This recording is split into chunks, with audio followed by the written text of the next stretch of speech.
Hello and welcome to the Brian Hornback Experience. It's episode 126. It's going to be relatively short, I believe, because what I want to talk about is primarily about what just happened with City Council. They had a special meeting tonight. It's Wednesday, May the 22nd.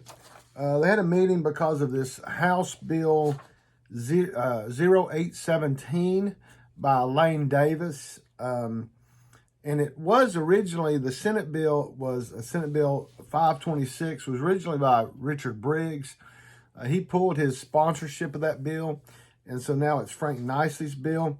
As introduced, it prohibits members of local governing bodies to be elected through an election procedure that requires candidates to be nominated from a district and elected at large, which, from the discussion happening at City Council tonight, it apparently applies to Knoxville and Morristown. But the City Council meeting, there was 8 people that were signed up to speak. Former Administrator of Elections,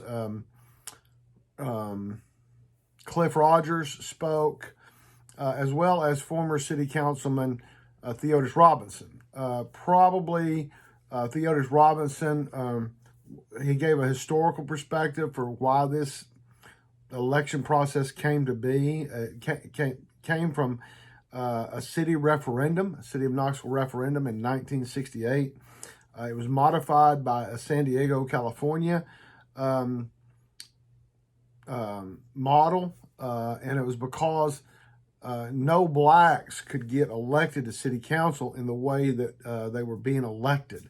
What Theodis Robinson said was that originally it was set up that 2 people, that when people went to vote from their district, they could vote for 2.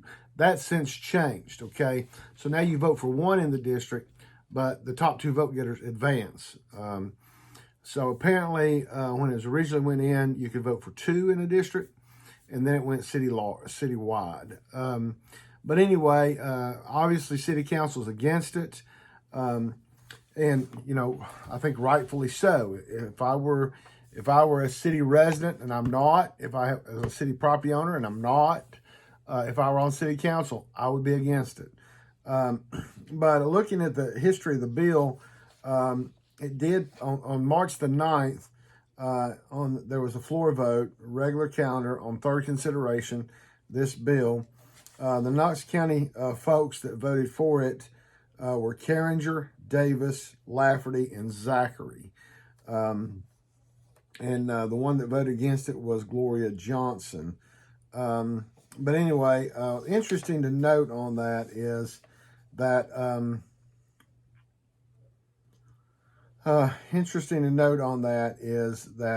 so it started in the House Elections and Campaign Finance Subcommittee. It was recommended for passage by the subcommittee. It was referred to the Local Government Committee on February the 22nd. It was a voice vote where the ayes prevailed. And then it went to the House Local Government Committee, and it was recommended for passage and referred to Calendar and Rules on February the 28th. It was a voice vote where the ayes prevailed. Only Representative Johnny Shaw, was requested to be recorded as voting no. And then the House placed it on the regular calendar for March the 6th. Oh, in the committee, it was placed on regular calendar for March the 6th. I guess that was on March the 2nd, and that was a voice vote as well, and the ayes prevailed. And then on the 9th, it went to a floor vote. Interestingly enough, those folks from Knox County that voted for it, you had Carringer is a Knox County. She lives in Knox County. Elaine Davis lives in Knox County. Lafferty lives in Knox County. Interestingly enough, Lafferty does not put his home address on the state's website.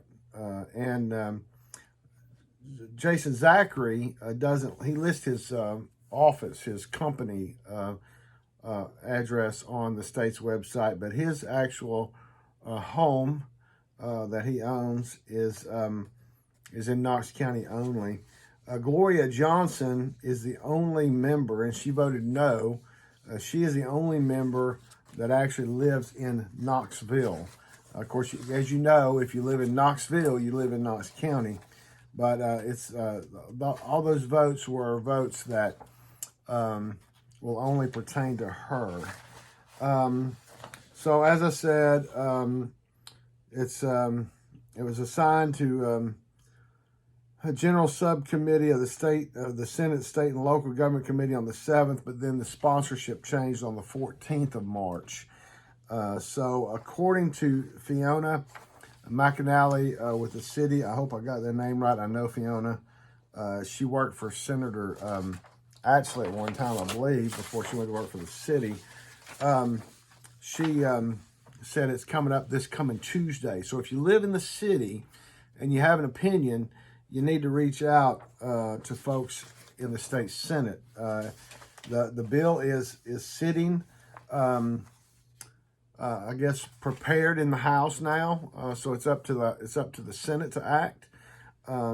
There is not, according to the fiscal note, there's not a significant financial impact. The city pays for the elections, so that's why it's not a fiscal impact for the state. But again, this bill, Senate Bill 526 and House Bill 817, the biggest interest right now is in the Senate Bill 526. It prohibits a member of any elected board or commission of a county or municipality to be elected through an election procedure requiring candidates to be nominated from a district and elected at large. Interestingly enough, they talked a lot about Knoxville being a home rule form of government. You know, we talk about Knox County being a home rule form of government, but we've never really talked about Knoxville. But Knoxville's home rule government has been in effect for much longer than Knox County's. Interestingly enough, this legislation that Elaine Davis has put forward very well could make the whole home rule government of Knoxville null and void. Is that what Elaine Davis is up to? No one knows. She doesn't return calls. She doesn't return emails.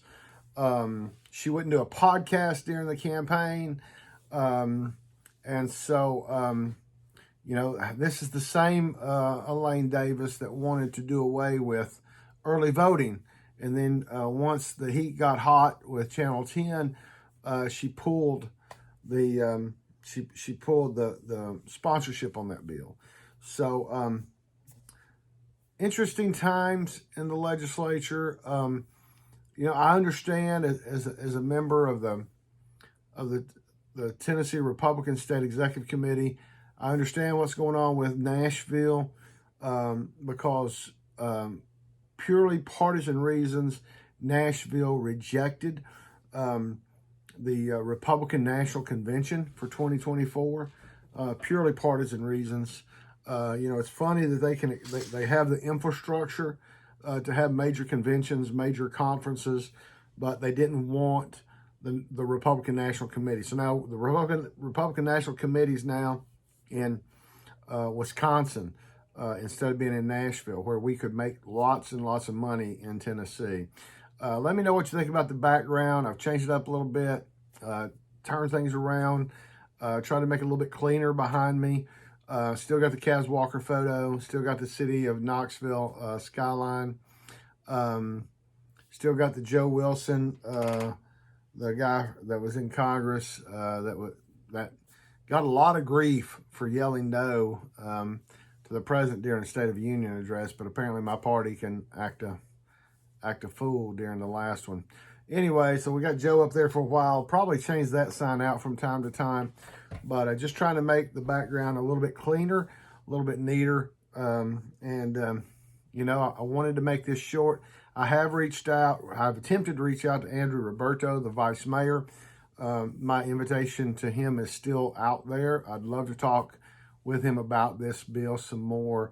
I did record a lot of the 1 hour meeting, so we'll probably be putting those snippets up on brianhornback.com. So anyway, give me a call, continue to check brianhornback.com. Continue to stay engaged with me, and send me emails, brian@brianhornback.com. Give me ideas for podcast. Again, we're going to get back into this more active, and we'll go from there. But wanted to update you. Didn't want to be silent on this city of Knoxville election issue. Again, we'll be sharing some snippets from the meeting on YouTube and on the YouTube page, and on brianhornback.com. So y'all stay safe and be good, and we'll talk to you soon.